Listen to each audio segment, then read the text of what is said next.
na casa do Senhor, e não venha sozinho, né? Se você vier, convide alguém, convide um amigo seu de outra igreja para estar aqui, vai ser uma bênção.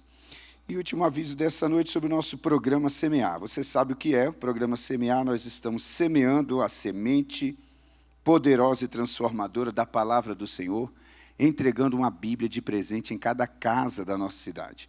A Bíblia é um presente para a gente ter aquela oportunidade de abrir uma conversa espiritual com quem estiver aberto. Então, nós já visitamos até a quadra 7, é isso? Nós começamos da 18 e já estamos na quadra 7. Estamos quase no fim, irmãos.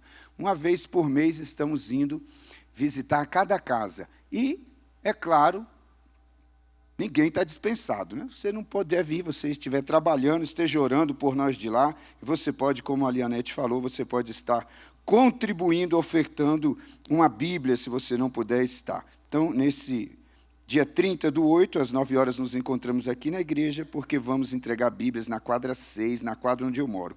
Eu quero entregar na minha rua, hein? Quero convidar você a abrir a sua Bíblia no Evangelho de Mateus, no capítulo 24. Evangelho de Mateus, capítulo 24, você pode deixar aberto aí, que a gente vai visitar bastante os capítulos 24 e 25 de Mateus, mas abra também na primeira carta de Pedro, capítulo 4, primeira carta de Pedro, capítulo 4. Vamos ler lá em Pedro primeiro, primeira de Pedro, lá no finalzinho.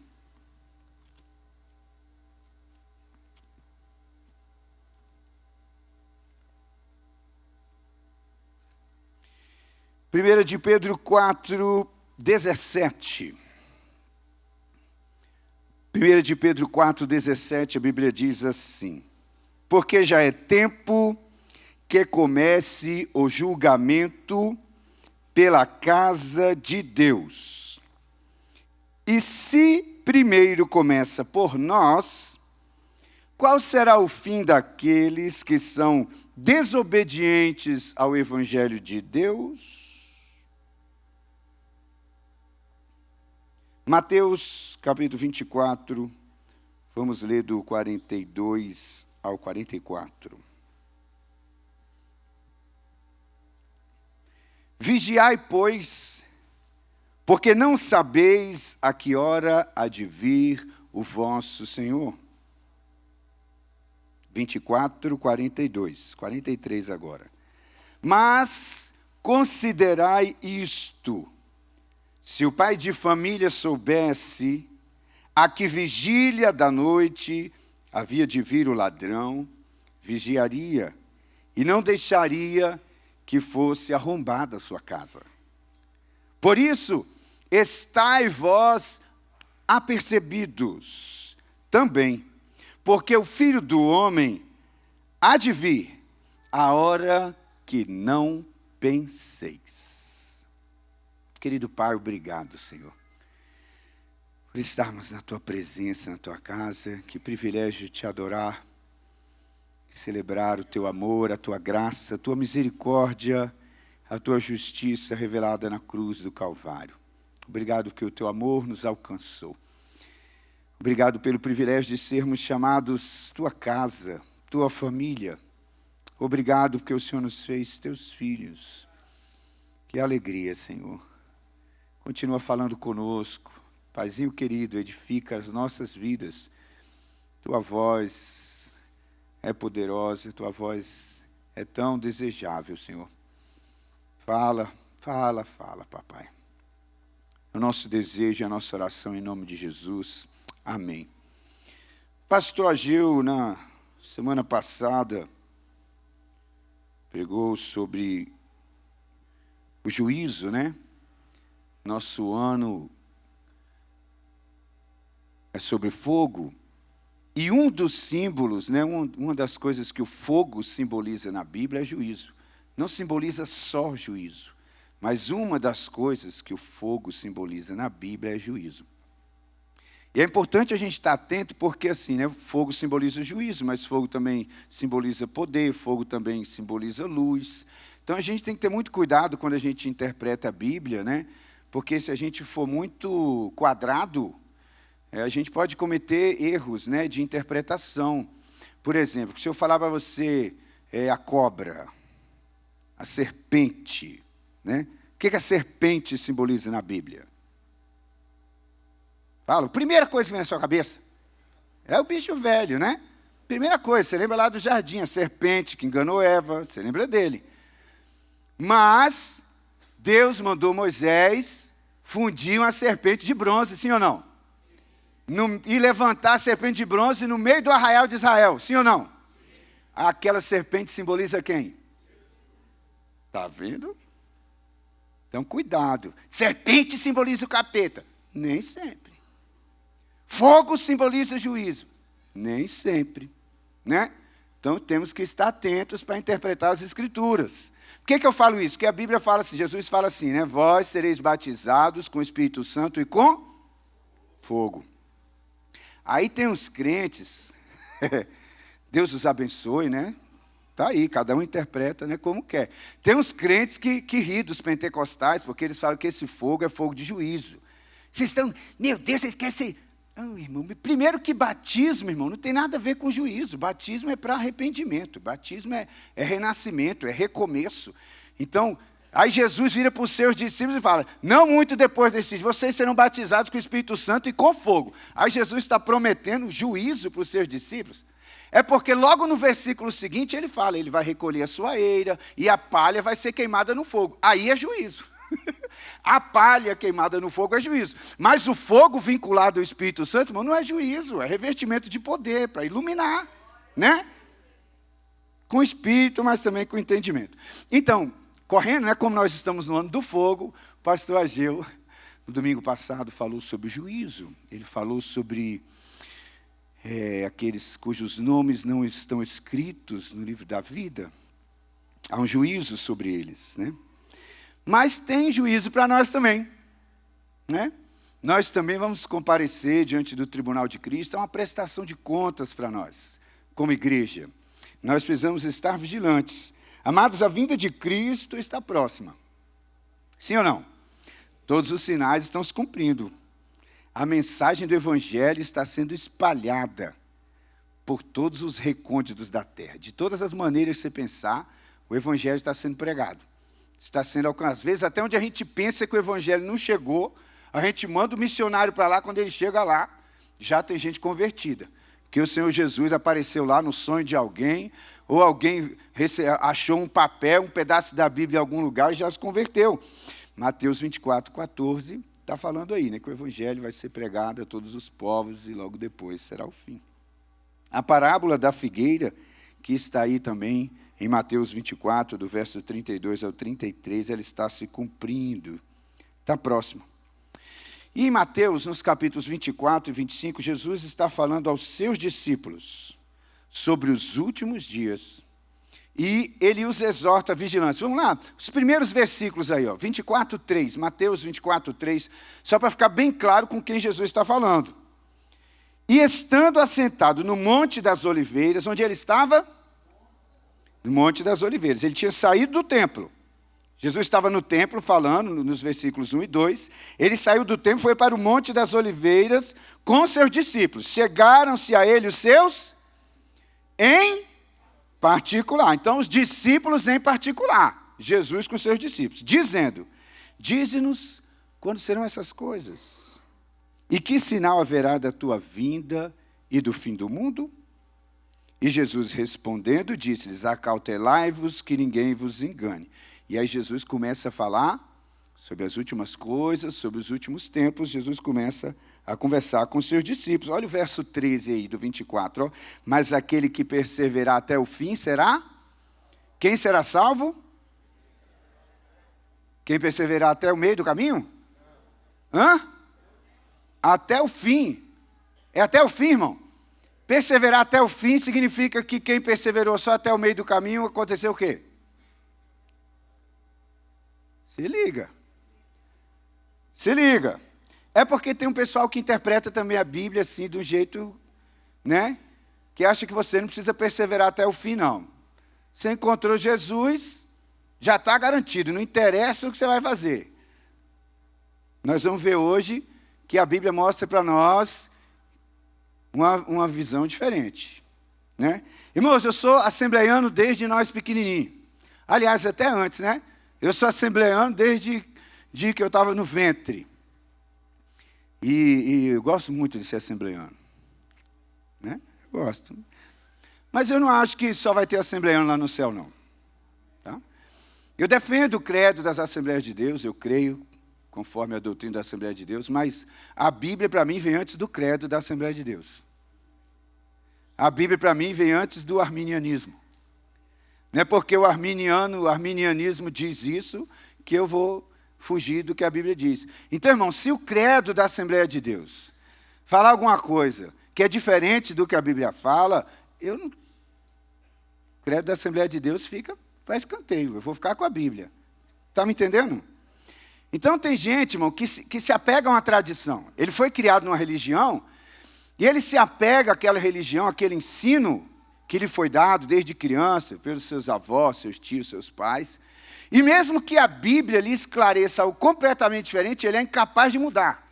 Porque meu pai, meu avô, meu tio acreditava assim, eu vou acreditar assim até morrer. Misericórdia, irmão, não seja assim não. Deixa Jesus transformar a sua vida. Deixa a palavra de Deus te transformar. Né? Isso que fala lá na parábola do semeador. A semente chegou na minha vida, que é a palavra de Deus, e ela entrou para me transformar. Se eu for um terreno duro, o capeta vai vir e vai fazer o quê? Ele leva a semente, e eu continuo um solo duro. Então eu estou aqui para ser transformado pela palavra de Deus. Minha maneira de pensar, minhas tradições, a minha cultura. Irmão, é mole diante da palavra de Deus. É para ser transformado diante da palavra de Deus. A palavra de Deus me transforma. Não sou eu que vou moldar a Bíblia, a minha maneira de pensar. A Bíblia transforma a minha maneira de pensar e a minha maneira de agir. A Bíblia está certa, sempre. Para sempre seja Deus verdadeiro e todo homem mentiroso. Então Jesus alertou seus discípulos como eles deveriam proceder para que aquele dia não os pegasse despreparados. Então, veja, irmão, só isso já mostra para nós que é possível que aquele dia pegasse os discípulos despreparados. Se Jesus os está alertando, é porque existe a possibilidade deles estarem despreparados, eles precisam estar atentos. Aquele dia, irmão, será um dia glorioso. Será de esplendor. Será maravilhoso para aqueles que estiverem preparados, atentos, despertos. Mas será um dia de terror e desespero para aqueles que não estiverem preparados. Para aqueles que forem surpreendidos em falta. Será um dia terrível. E eu estou falando aqui, irmão, dos discípulos. Pastor Ageu falou para quem não tinha o nome escrito no livro da vida. Eu estou falando aqui para quem tem o nome lá. É para quem é chamado casa de Deus, pedras vivas, através das quais Deus edifica a sua casa. Então, sempre que eu falar aqui hoje eu não estou falando para quem nunca aceitou Jesus. Eu não estou falando de juízo para quem não conhece a palavra, para quem nunca... Não, eu estou falando para quem tem um nome escrito no livro da vida. Para quem encontrou Jesus. Então, Jesus mandou os seus discípulos estarem o quê? Vigilantes, para que aquele dia não os pegasse como? Despreparados. Essa vigilância, irmãos, não é uma vigilância passiva e monótona. Aquela que o cara até dorme na vigilância, né? Quem já puxou hora aí no militarismo sabe como é, né? Põe as duas pernas aqui, usa a espingarda para ser a terceira e dorme lá na vigilância. Já ouvi umas histórias assim. Mas Jesus está nos falando aqui de um estilo de vida vigilante. É uma maneira de viver que expressa vigilância. Esperar em ação. Ele fala aqui de ajuntar tesouros no céu.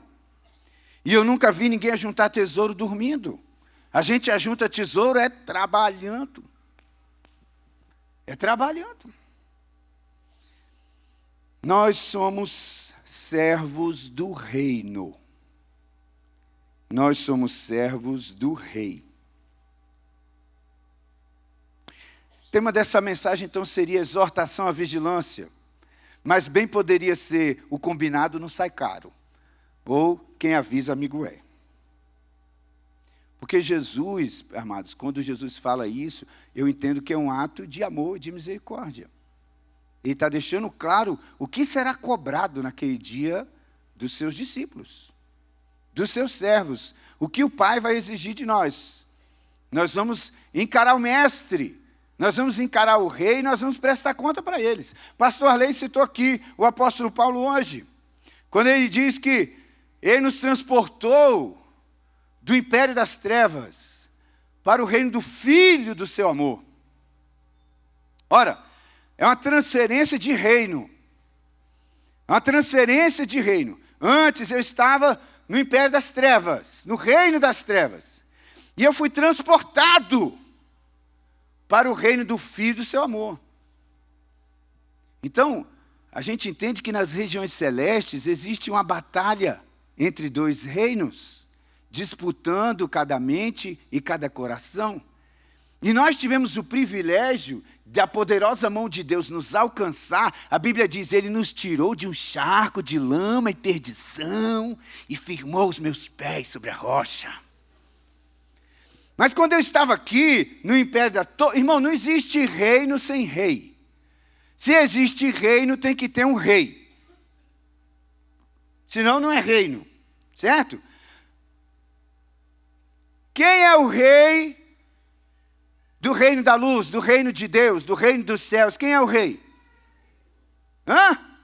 Jesus, né? Só para citar só um versículo rapidão, né? Apocalipse 19, 13, estava vestido de um manto salpicado de sangue, e o nome pelo qual se chama é a palavra de Deus, e na sua coxa e nas suas vestes estava escrito, Rei dos reis, Senhor dos senhores. Jesus é o rei. E daqui? Quem é o rei? Quem é o imperador aqui das trevas? Aquele lá, o encardido, esse mesmo. Então, quem era o meu rei quando eu estava aqui? Eu era servo de quem? Do pecado. Eu estava iludido, achando que eu era rei, que eu era livre, que eu fazia o que eu queria. E irmãos, os valores são trocados até hoje. Eles falam para você, você não pode.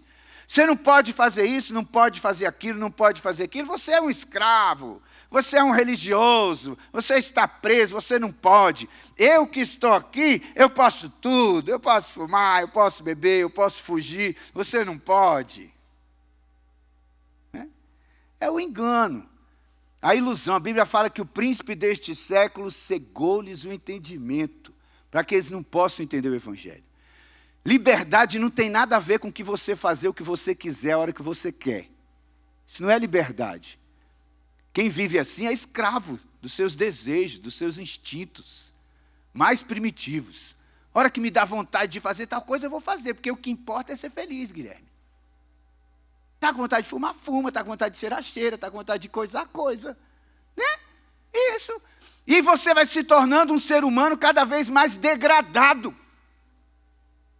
Num estado cada vez mais animal, e não domina a si mesmo, cada vez mais sujo, enfiado no pecado, e com um sentimento de imundícia aqui dentro, que você esconde com um sorriso estampado no rosto, mas quando se olha no espelho, você tem vergonha da pessoa que você é.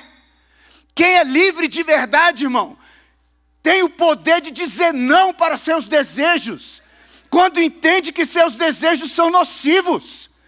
Quando entende que se eu obedecer aos impulsos da minha carne, eu vou ferir pessoas, eu vou me tornar um ser humano egoísta, eu vou me tornar um pai fuleiro, um marido desonrado, um cidadão ladrão. Então, quando os impulsos da minha carne gritam dentro de mim, Ele me deu poder sobre o pecado, porque estais debaixo da graça e não debaixo da lei, o pecado já não terá domínio sobre vós, e eu posso dizer não ao pecado. Uma mudança de reino. Quando eu estava nesse reino, o meu corpo servia a esse reino, servia a esse rei, Depois você lê Romanos capítulo 6, isso está claro lá. E o apóstolo Paulo fala, agora que vocês estão aqui no reino da luz, os vossos membros devem ser escravos da justiça. Porque antes vocês eram escravos do pecado, da imundície. Agora vocês são escravos da justiça. Para a salvação. Uma mudança de reino. Então você precisa lembrar, irmão, nós somos filhos, mas nós somos servos. Nós somos servos, mas nós somos filhos. Quando você estiver se sentindo filho demais, lembre-se de que você é servo. E quando você estiver se sentindo servo demais, lembre-se de que você é filho. Mas a nossa identidade é dupla. Nós somos filhos e servos. Somos príncipes, filhos do rei, mas somos servos do seu reino, nós servimos a esse rei. A nossa vida é dele, o nosso corpo é dele, a nossa mente é dele, o nosso desejo é dele, o nosso dinheiro é dele, a nossa casa é dele, a nossa família é dele, o nosso futuro é dele. Logo após exortá-lo, Jesus contou 4 parábolas, 4 historinhas, dando a entender 4 ações de vigilância que caracterizam uma espera ativa. Para que estejamos preparados para aquele dia. Um estilo de vida vigilante compreende essas 4 ações que serão exigidas pelo nosso Senhor. Quando nós o encontrarmos, ele vai nos chamar para uma prestação de conta, e essas 4 coisas, pelo menos aqui, Jesus deixou bem claro, combinado não sai caro. Vou cobrar de vocês isso, isso, isso e isso. Segura aí na cadeira, vamos lá. Primeira coisa, vamos lá, 24, do 45 ao 51. Corre, Timóteo. Quem é, pois, o servo fiel e prudente, que o Senhor constituiu sobre a sua casa para dar sustento a seu tempo? Então, um servo fiel e prudente que o Senhor constituiu sobre a sua casa. Bem-aventurado aquele servo que o Senhor, quando vier, o achar servindo assim como fiel e prudente. Em verdade vos digo que porá sobre todos os seus bens. Ó que glória! Porém, se aquele mau servo disser consigo, meu senhor tarde virá, e começar a espancar seus conservos, e a comer e a beber com os bêbados, virá o senhor daquele servo num dia que não espera, e a hora que ele não sabe. E separá-lo-á, se liga, e destinará a sua parte com os hipócritas. E ali haverá choro e ranger de dentes. Parece o céu para você? Eu não sei, irmão. Parece o céu para você esse lugar aí? Com os hipócritas? E haverá pranto e ranger de dentes? Nem o purgatório, irmão, que inventaram é ruim assim. Para mim não parece o céu. Mas tem gente que fala que uma vez que aceitou Jesus está garantido. A primeira coisa, irmão, que Jesus vai cobrar de nós é a mordomia. Mas não é de coisas, né? Você viu aí? Cuidar dos irmãos. Não é possível viver esse estilo de vida vigilante sozinho. Individualista. Em casa. Desligado da comunidade, onde posso exercer o cuidado dos meus irmãos. Como é que eu vou cuidar de você lá de casa? É AD. Cuidado é AD. Como é que eu vou cuidar dos meus irmãos? Né? Pastor Arley já deu uma... Já interpretou a Kátia aqui, né? Foi intérprete da Kátia. Sobre o cuidado com os irmãos. Ei, cuide do seu irmão. Você pensou que esse texto aqui era só para mim, né? Era só o pastor. Não, para você. Esse não é um trabalho exclusivo do pastor. Se você ler 1 Coríntios capítulo 12, verso 25, vou ler só uma frase. Tenham os membros igual cuidado uns dos outros.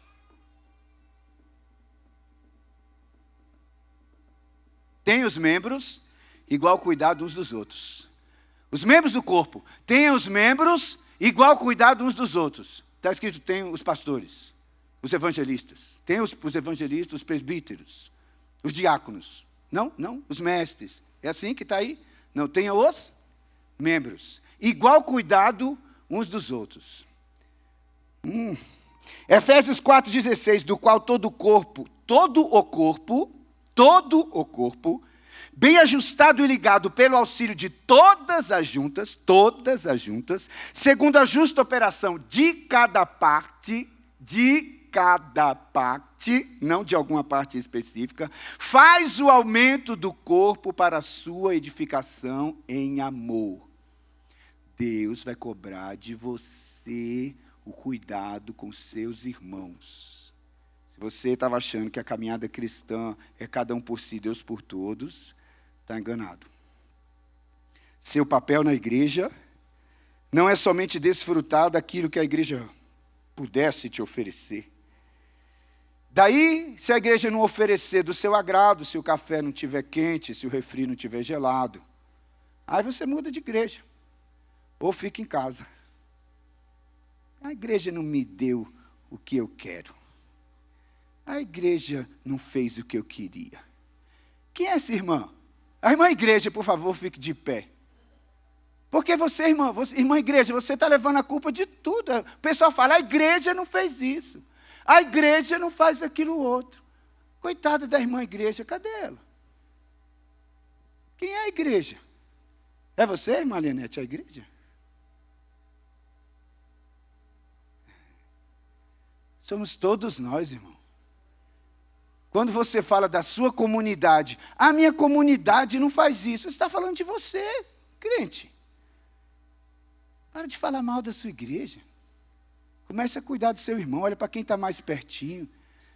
Já pergunta para o pastor Arley se essa irmã que ele falou aí não mora perto da sua casa, já é uma chance. Não seja como Caim. Jesus perguntou, Caim, cadê o seu irmão?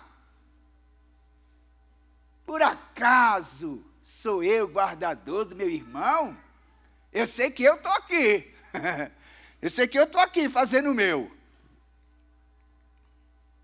Você é sim guardador, guardadora do seu irmão. E Deus vai cobrar de você. Naquele dia, eu e você vamos prestar conta se cuidamos ou não cuidamos. Por isso, irmão, nós precisamos desenvolver relacionamentos saudáveis no corpo de Cristo. Esse negócio... Irmão, tem crente, irmão, vou te falar. Tem crente que ele acredita que só tem salvação na denominação dele. Se não for da Assembleia de Deus, não vai para o céu. Se não for batista, não vai para o céu. Se não for metodista, não vai para o céu. Ele só enxerga a denominação dele. Já tem uma qualidade de crente que ele só enxerga a igreja dele. Não basta ser da Assembleia de Deus. Se não for da Manancial, não vai para o céu. Tem que ser da Manancial lá do pastor Sérgio. Se não for de lá, não vai para o céu. Aquela Assembleia ali, aquela ali, irmão, aí já começa a falar, né? Tem que ser daqui. Aí tem uns crentes, irmão, esse é mais fechado. Agora tem uns que só enxergam o ministério dele. Ele vem para a igreja e só enxerga o ministério de louvor. Ele não enxerga mais nada.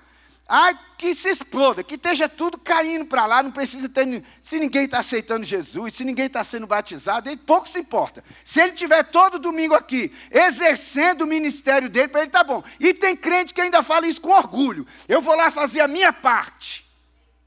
Eu vou lá dar a minha aula e o resto eu não quero nem saber. Ele entra na igreja assim, ó. Ele não quer ver ninguém, ele não quer se relacionar com ninguém, ele não quer que ninguém fale com ele, ele não quer relacionamento, mas quer servir no ministério dele. Que diabo é isso?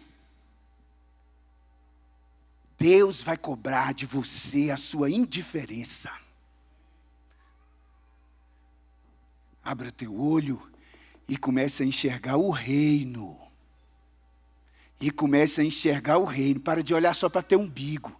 Só para ter o ministério. Não acho que teus problemas são os maiores de todos. Só você tem problema. Oh, bebezinho. Só a sua casinha. Só na sua família que tem problema. O resto é todo mundo é feliz, irmão. Pastor nunca tem problema. Presta atenção, irmão. O Senhor Jesus avisou que Ele vai cobrar de mim.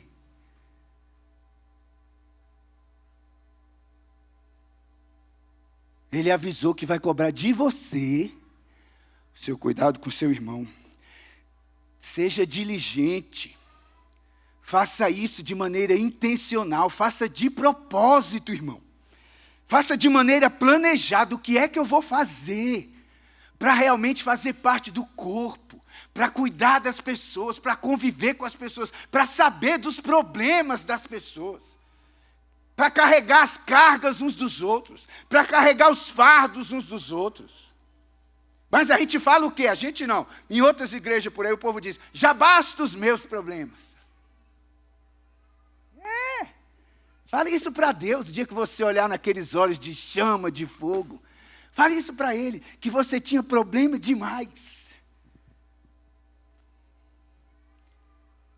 Faça amizades profundas na igreja, a fim de ajudar e ser ajudado. A Bíblia fala assim, ó. Meu Deus, fugiu a primeira parte do versículo. Na angústia nasce o irmão. A primeira parte. Em todo tempo ama um amigo.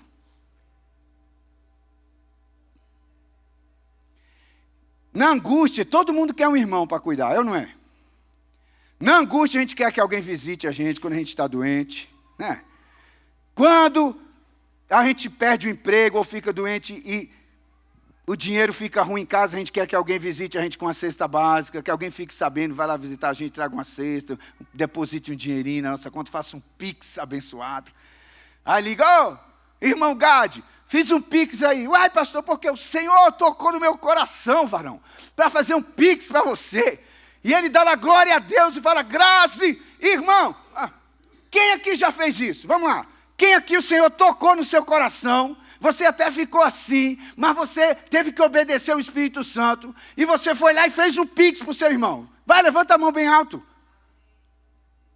Eu não estou falando, irmão, de coisa ilusória, não. Isso aqui na nossa igreja é comum. Glória a Deus. Você pode não saber, porque a gente não fica fazendo propaganda. Teve gente que ficou ali constrangido de levantar a mão. A gente não fica aqui falando, eu fiz um pix, viu, irmão? Para o irmão fulano, foi de R$600. Ninguém fica se exibindo. Mas essa igreja ama, socorre. Todo mundo quer ser ajudado na hora que está no pau da goiaba. Mas se você não construir no tempo de paz, amizade profunda, se você não se aproximar das pessoas, ninguém vai nem saber que você está no pau da goiaba. Entra e sai da igreja, não fala com ninguém. Mal vem no culto de domingo, vem um, falta 3.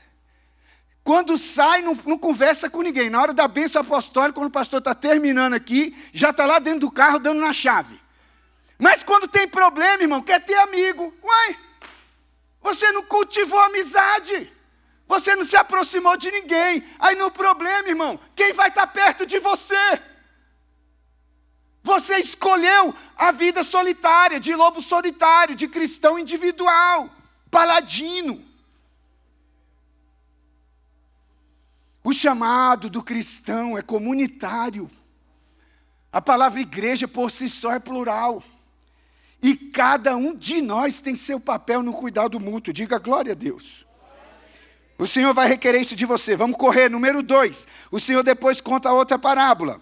25, do 1 ao 13. Então o reino dos céus será semelhante a 10 virgens. Quantas? Como elas eram? Todas. Que tomando as suas lâmpadas saíram ao encontro do esposo. 5 delas eram prudentes e 5 loucas, meio a meio. Só isso aí já devia deixar a gente um pouco pensativo, né? Talvez até preocupado. As loucas, tomando as suas lâmpadas, não levaram azeite consigo. Mas as prudentes levaram azeite em suas vasilhas com suas lâmpadas. E tardando o esposo, tosquenejaram todas e adormeceram. Quantas adormeceram?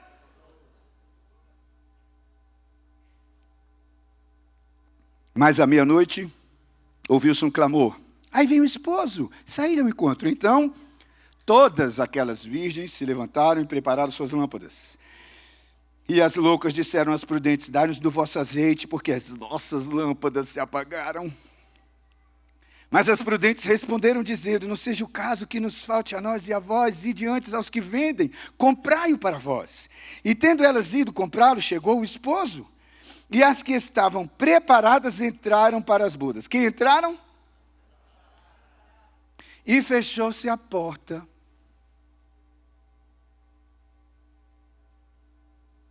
E depois chegaram também as outras. Elas eram o quê? Mas eram o quê? Eram virgens. Todas as 10. Virgindade, irmão, fala de quem? Rapidão, parênteses. Deixa eu te falar, moça. Adolescente, jovem, está aqui. Deixa eu te falar, rapaz. Adolescente, jovem, está aqui. Virgindade ainda simboliza pureza. Se esforce para se manter puro. Na Escritura, virgindade é símbolo de pureza. Pode ser, olha só, o que o reino daqui, que gosta de torcer as coisas de Deus, vai falar para você. Que virgindade é símbolo de cadeia, de prisão, de que você não pode escolher.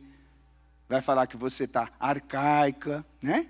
Vai falar isso. Até de, você ainda é bebê, fulana. Sou, graças a Deus. Vou deixar de ser bebê o dia que eu tiver um namorado, pelo menos, né? Agora você vai beijar qualquer uma por aí, só para dizer que não é mais bebê.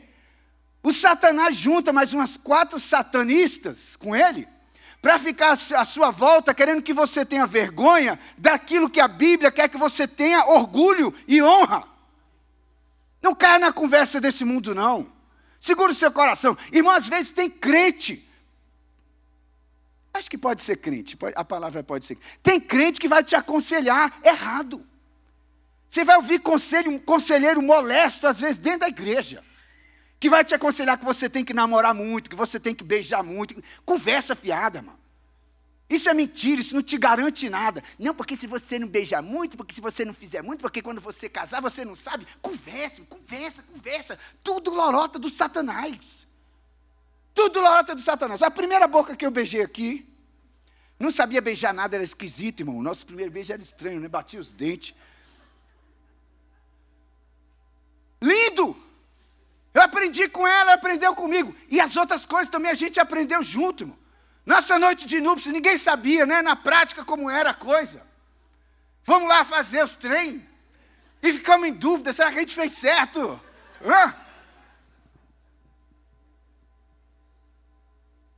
Que vergonha! Isso não é vergonha nenhuma, isso é maravilhoso!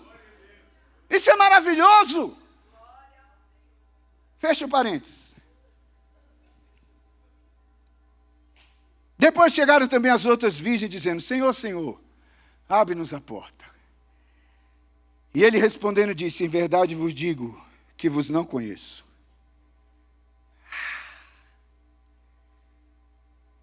Não conheço. Vigiai, pois, porque não sabeis o dia nem a hora que o Filho do Homem há de vir. Irmão, eram todas virgens. Todas estavam no mesmo lugar, todas tinham lamparina, todas estavam esperando o noivo. Todas.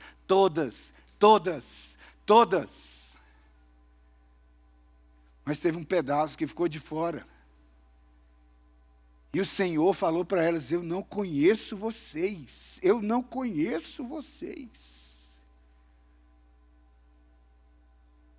Tinha umas perguntas que os crentes gostavam de fazer, né? Você está feliz com Jesus? Estou. E Jesus está feliz com você?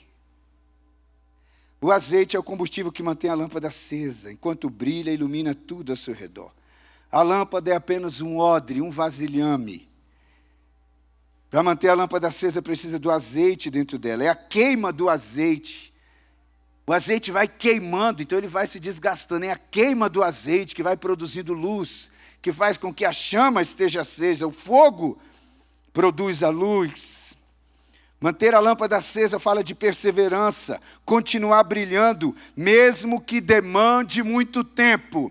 Vira para quem está perto de você, deixa eu te atentar, para quem não gosta. Vira para quem está perto de você e diz assim: continue brilhando, mesmo que exija muito tempo.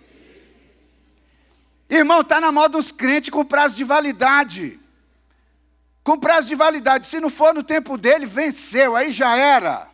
Irmão, não sei quanto tempo Jesus vai demorar para voltar. Eu acho que está perto, que está muito perto. Eu tenho uma convicção dentro de mim, não sei se vai dar certo, se vai dar errado. Mas a minha convicção, desde os meus 14 anos, é que eu não vou morrer de morte morrida.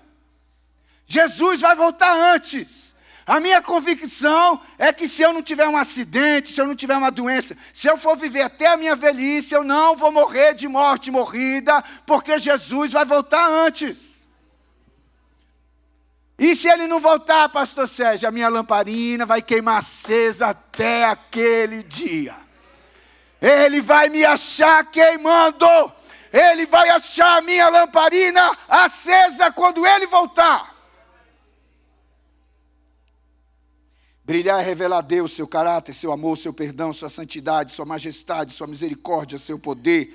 O azeite é símbolo do Espírito Santo. Nenhum discípulo vai brilhar se não for cheio do Espírito Santo. Você e eu precisamos ser cheios do Espírito Santo. Sempre. Não é só no congresso. Não é só no retiro. Não é só no encontro. Não é só na conferência. É sempre. É sempre. Porque não sabeis o dia e nem a hora. Quando ele chegar, ele tem que encontrar a nossa lamparina acesa, irmão. Ser cheio do Espírito na escola, no trabalho, em casa, em qualquer lugar, em todo tempo. Jesus Cristo foi vitorioso porque ele era cheio do Espírito Santo. Ele era cheio do Espírito Santo, mas porque ele se retirava para orar. O tempo todo, Jesus era ocupado, ele era procurado pelas multidões. Mas cada oportunidade que ele tinha, ele buscava para estar na presença do Pai em oração. E você quer orar pouco e está preparado. Eu acho que não vai dar certo. O azeite tem preço, é caro, irmão.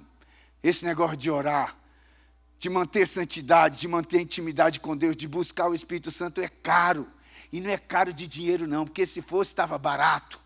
Pedro deu uma lapada em Simão lá, o mágico, porque ele queria comprar a unção do Espírito Santo com dinheiro. Dinheiro não vale nada, não vale um quissuco, irmão, quando se comparado à glória de ser cheio do Espírito Santo de Deus, de ter intimidade com o Altíssimo.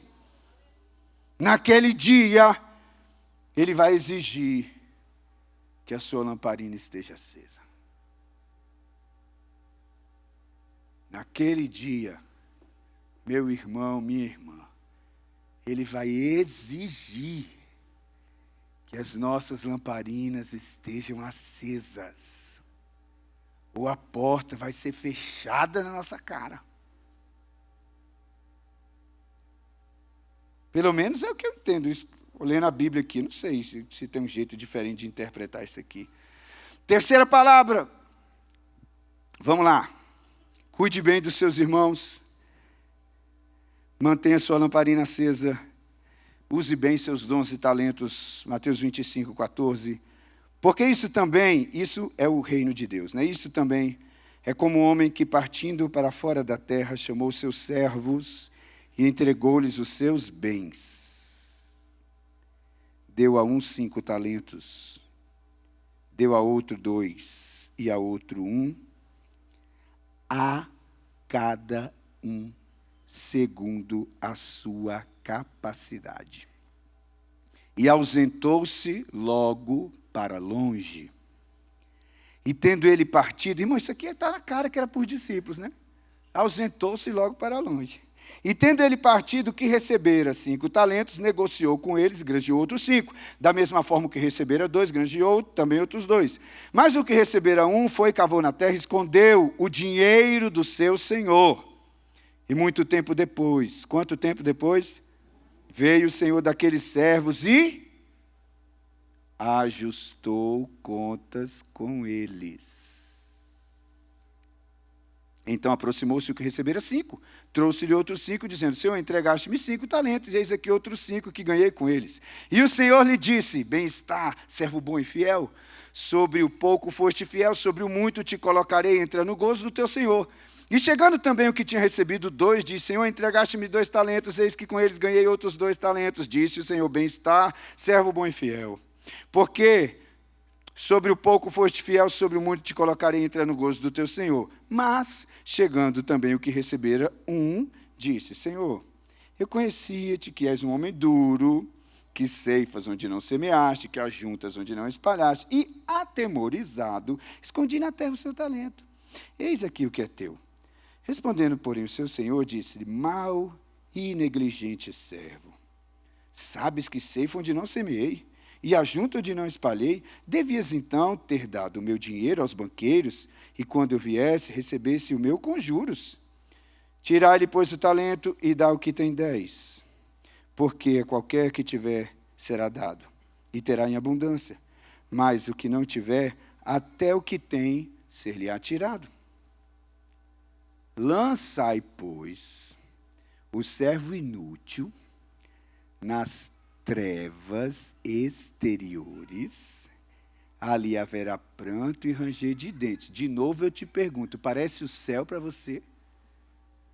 Um servo do Senhor que recebeu dele os dons, os talentos, os bens dele para administrar e fez isso mal, foi negligente. Parece para você que o que ele recebeu como recompensa, para mim não parece o céu, irmão. Olha só, 1 Coríntios capítulo 12, verso 7, Efésios capítulo 4, verso 7 e 8, depois você pode ler, essa mesma expressão está lá, a cada um. A cada um. A cada um significa o quê, irmão? A cada um. Que não foi dado para uns e para outros não foi dado. Foi dado para você, você,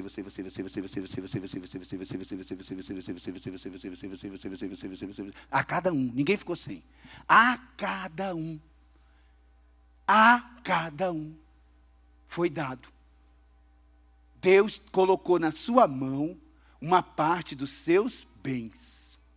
Deus colocou, depositou em você uma parte dos seus tesouros, da sua riqueza, Deus colocou em você. Ficou claro aqui que Ele fez isso segundo a nossa capacidade, Ele nos criou. E ele deu a cada um de nós segundo a nossa capacidade. Para uns Ele deu 5, para outros Ele deu 2, para outros Ele deu 1, e assim sucessivamente. Eu não sei quanto Ele depositou em você. Eu sei que o pouquinho que seja é um tesouro dEle, que Ele depositou em você, segundo aos Coríntios 4, 7, fala que nós temos esse tesouro em vasos de barro. Irmão, trabalhe para Deus. Use o dom que Ele te deu. Não se conforme em usar o seu dom com negligência, em enterrar o seu dom e seu talento para devolvê-lo inútil para o seu Senhor, desvalorizado pela inflação espiritual.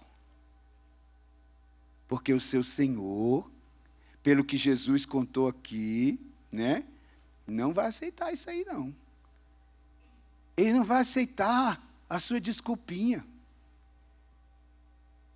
Ministre na vida das pessoas ao seu redor. Tenha desejo e prazer em servir a Deus, servindo aos seus irmãos. Mais bem-aventurada coisa é dar do que receber. O apóstolo Paulo fala isso em Atos 20, 35, dizendo que foram palavras de Jesus. Tenha mais desejo em servir do que ser servido. Sabe por que às vezes a gente fica muito decepcionado, muito frustrado, muito chateado? É que a gente está tendo mais desejo de ser servido do que servir.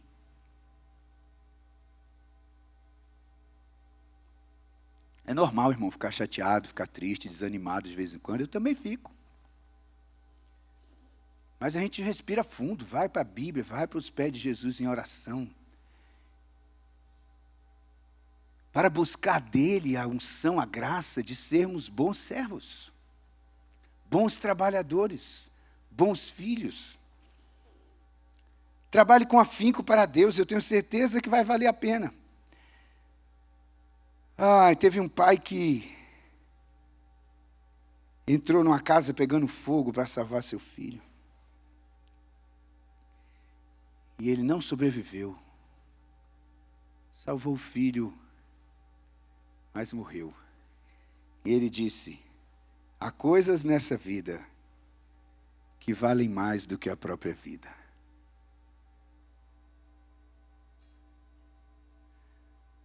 Há coisas nessa vida que valem mais do que a própria vida. Você está disposto a dar a sua vida pelo quê? Na verdade, você está dando, né? Cada dia que passa, a gente está dando a nossa vida para alguma coisa. Vai valer a pena. Tem gente que dá a vida por coisas que não valem a pena, irmãos. Já viu aquelas pessoas que carregam drogas dentro do corpo, ou às vezes em suas malas, em suas roupas, para ganhar um dinheiro, e arriscam suas vidas, né? Para ganhar um dinheirinho ali, e aí são pegas na alfândega, ou aquele pacote explode dentro do corpo, a pessoa morre de overdose. Tem gente que arrisca a vida sendo soldado do tráfico. Guerras religiosas e civis, verdadeiros kamikazes, dão suas vidas por um sonho que termina aqui. O apóstolo Paulo, em Atos 20, 24, diz: em nada tenho a minha vida por preciosa, desde que eu cumpra o ministério para o qual Deus me chamou. Não existe causa mais digna de a gente dar a vida do que a causa de Cristo. Vale a pena sofrer, se desgastar e até morrer fazendo a obra de Deus, fazendo o que Jesus chamou a gente para fazer. Tem gente que se desgasta pelo trabalho, irmão, para ganhar uma promoção. Pega não sei quantos plantões, faz hora extra, faz não sei o quê, serviço voluntário. Mas para as coisas de Deus é um cansaço do inferno. Está sempre cansado. Cansado para vir ao culto. Cansado para vir à ceia. Cansado para liderar. Cansado para ir ao PG. Cansado para levantar as mãos. Cansado para se ajoelhar. Cansado para adorar. É uma canseira. Mas se o patrão oferecer mais um plantão, uma hora extra, ele vai trançando as pernas, tomando café com Red Bull, mas ele vai.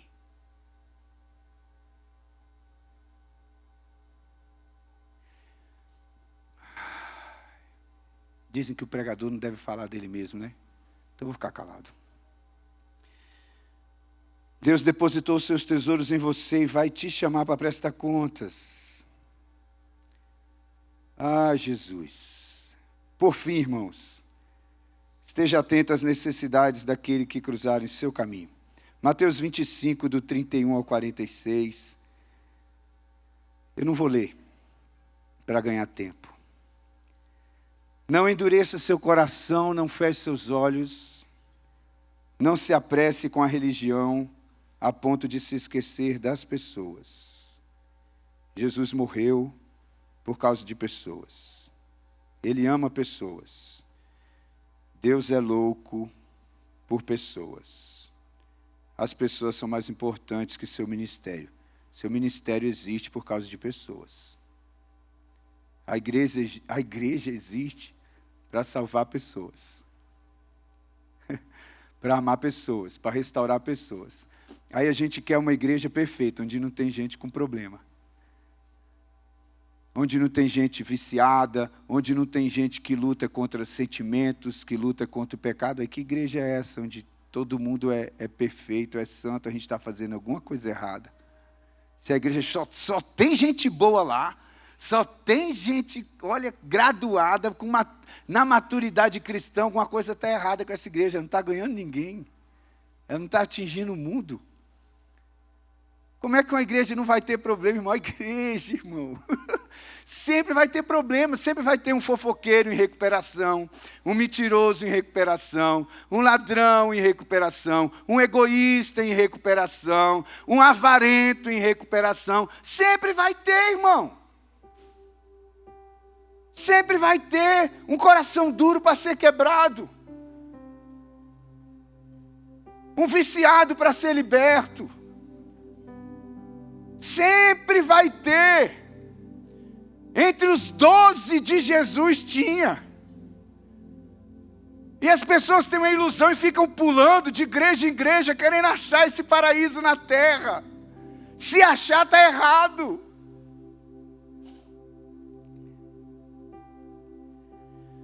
Ai, não se contém em repartir as coisas que Deus depositou em suas mãos.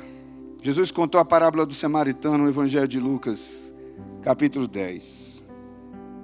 Aquele samaritano fez um bem, usando o ditado popular, sem olhar a quem. Ele não quis saber se aquele homem era judeu, se ele era samaritano. Ele parou para socorrer, o contrário do sacerdote e do levita, que estavam muito ocupados com questões religiosas, para socorrer alguém necessitado. Às vezes a gente está tão apressado com ensaio, está tão apressado, preocupado com a liturgia, preocupado como é que vai estar as cadeiras da igreja, preocupado como é que vai estar a luz, o som. A gente está preocupado com tanta coisa, que a gente esquece que a gente faz essas coisas por causa das pessoas. E a gente passa direto. A gente não se compadece do cara do semáforo, a gente não se compadece pro pedinte na porta da padaria. A gente não lembra do preso que está na papuda, a gente não lembra do doente que está no hospital. Desde que aqui esteja tudo certo.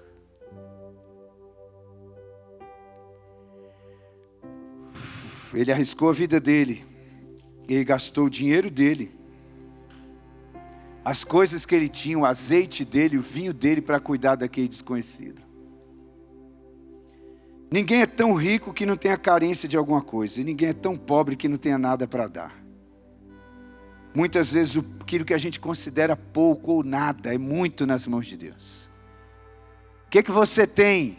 Perguntou o profeta para a viúva. A tua serva não tem nada.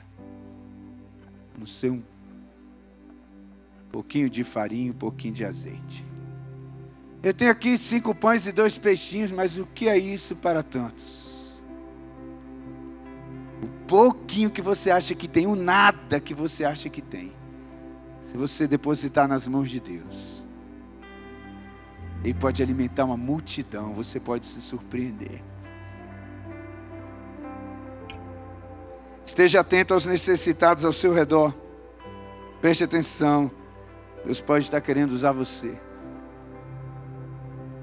Amados, em todas essas parábolas, concluindo a mensagem, há menção de um fim horrível para aquele que vive de maneira displicente, sem atentar para a vontade do seu Senhor. Deixa eu te falar uma coisa, presta atenção, por favor, olha para mim. Abra bem os ouvidos do seu coração. Deixe o Espírito Santo ministrar na sua vida. Não esteja muito certo de que está tudo bem com você. Não seja apressado em pensar que essa mensagem não é para você. Não seja apressado. Para um pouco. Às vezes a certeza é uma maldição na vida de algumas pessoas. Um pouquinho de dúvida, às vezes pode ser uma bênção. Porque muitas vezes nós estamos convictamente errados. A certeza pode levar você para o inferno.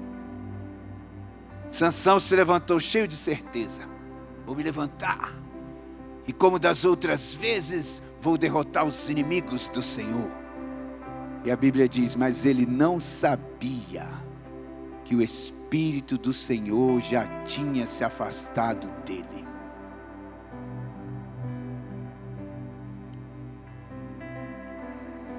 Alguns acreditam que uma vez que seus nomes foram escritos no livro da vida, dali nunca mais será riscado.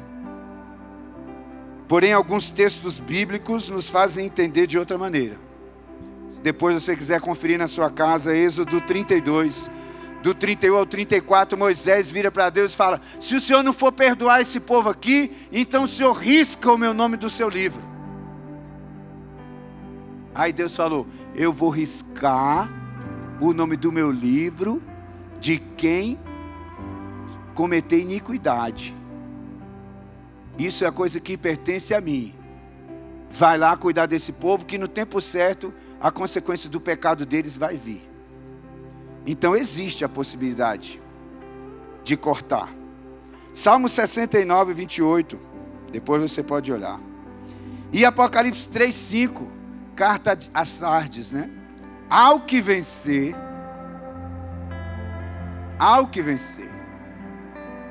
nunca vou riscar o nome dele do livro da vida. Ao que vencer.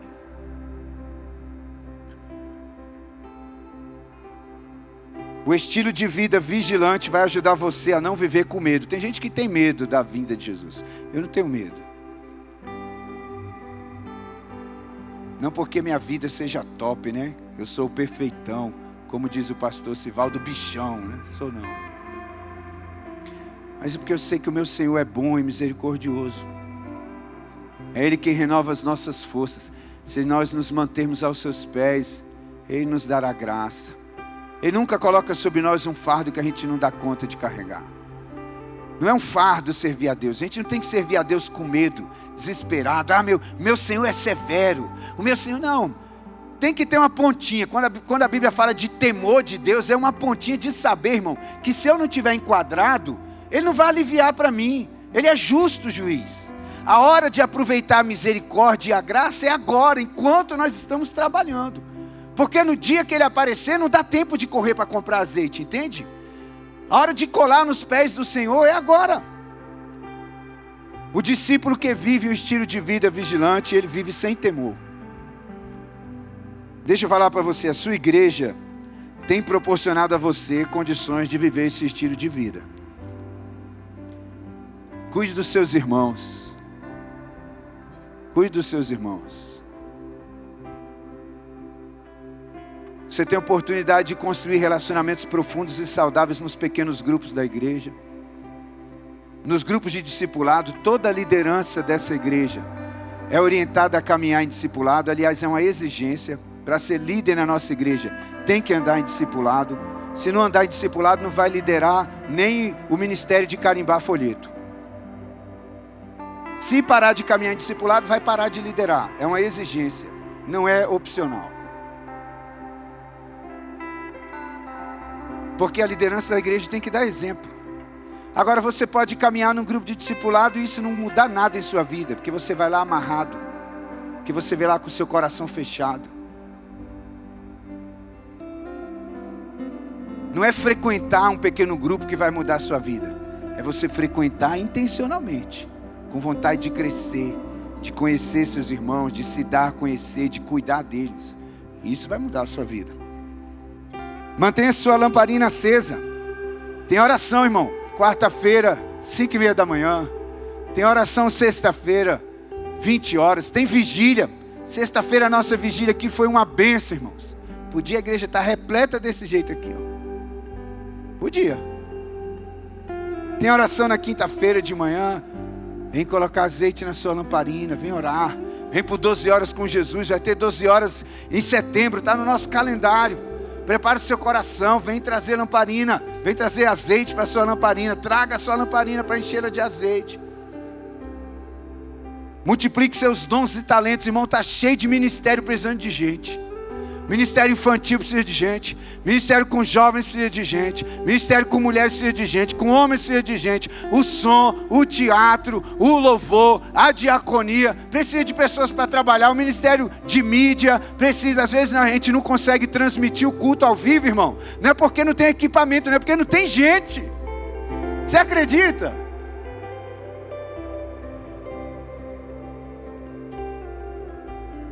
Lidere um PG, irmão. Se dispõe a trabalhar. E por fim, esteja atento às necessidades daqueles que estão ao seu redor. Vamos ficar de pé? O Projeto Semear tem chamado você para visitar casa por casa dessa cidade.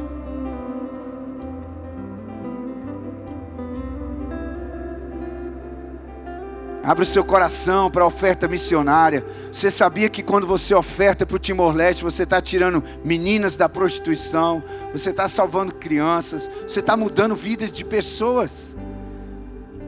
O Senhor tem me dado a visão daquela missão lá no Timor-Leste ser um ponto estratégico onde povos não alcançados ali ao redor vão ter missionários nativos que são treinados ali, que conhecem a Jesus ali, e cada vez que você oferta, você está contribuindo para esse trabalho.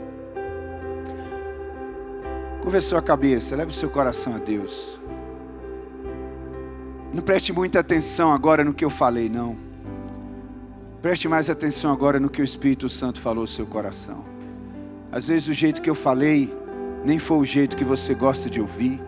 Às vezes até o jeito que eu falo você não se identifica muito, atrapalha você ouvir a voz de Deus. Esquece um pouquinho o que eu falei, a minha voz. Procura ouvir a voz do Espírito Santo agora. Se hoje ouvires a voz de Deus, não endureçais os vossos corações. Como o seu estilo de vida pode ser mais vigilante? O que você pode fazer para estar mais preparado para aquele grande dia? Para que aquele dia seja um dia de glória, para que você possa ouvir do seu Senhor: servo, serva, bom e fiel, entra para o gozo do teu Senhor. Você foi fiel no pouco, sobre o muito te colocarei.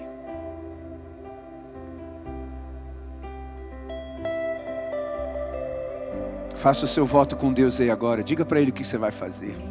Diga para Ele o que vai mudar na sua vida. Você vai orar mais, vai ler mais a Bíblia, vai procurar um pequeno grupo, vai desenterrar seu talento. O que você vai fazer?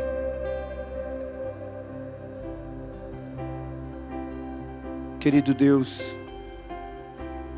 nós queremos te agradecer e nos alegrar na tua presença, porque os nossos nomes estão escritos no livro da vida. Essa é a razão maior da nossa alegria, da nossa segurança. É porque se o Senhor deu a sua vida naquela cruz para nos tirar das trevas e escrever o nosso nome no livro da vida, tudo que a gente precisar para te agradar, sabemos que o Senhor nos dará. E nós comparecemos diante do Senhor nessa noite, clamando por mais da tua graça, por mais do teu Espírito Santo. Não deixe o nosso coração endurecido, Senhor.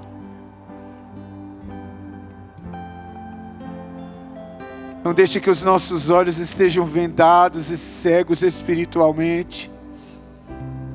Mas abre o nosso coração, dilata o nosso coração, abre os nossos olhos espirituais.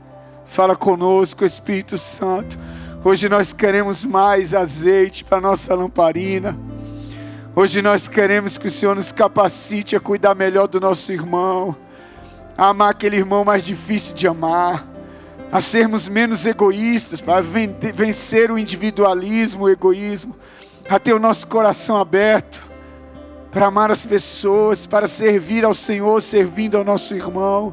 Vem nos despertar, Senhor, despertar o nosso talento na tua casa para te servir. Nós queremos nos encontrar contigo naquele dia, Senhor, com alegria no nosso coração e com muita segurança no teu amor leal e nessa tua grande salvação, de que servimos ao Senhor com alegria, com todo o nosso coração. Nós rogamos por tua igreja na terra, orando pela nossa igreja aqui, orando pela Manancial, pela nossa comunidade, por cada um dos teus filhos e filhas. Nós oramos por tua igreja na terra. Vem nos despertar, Senhor. Vem nos fazer uma comunidade de amor, uma comunidade de servos, filhos e de filhos servos. Uma comunidade de filhos que vive esse estilo de vida vigilante e que faz diferença na terra, que faz diferença na vida uns dos outros, que faz diferença, Senhor, no mundo espiritual para a glória do teu nome. Vem nos tocar, Senhor, vem nos despertar por meio da tua palavra, do teu Espírito Santo. Senhor, no nosso coração, enche-nos de ti. Nós te pedimos, Pai, agradecidos, em nome de Jesus. Amém. Amém. Você pode se assentar.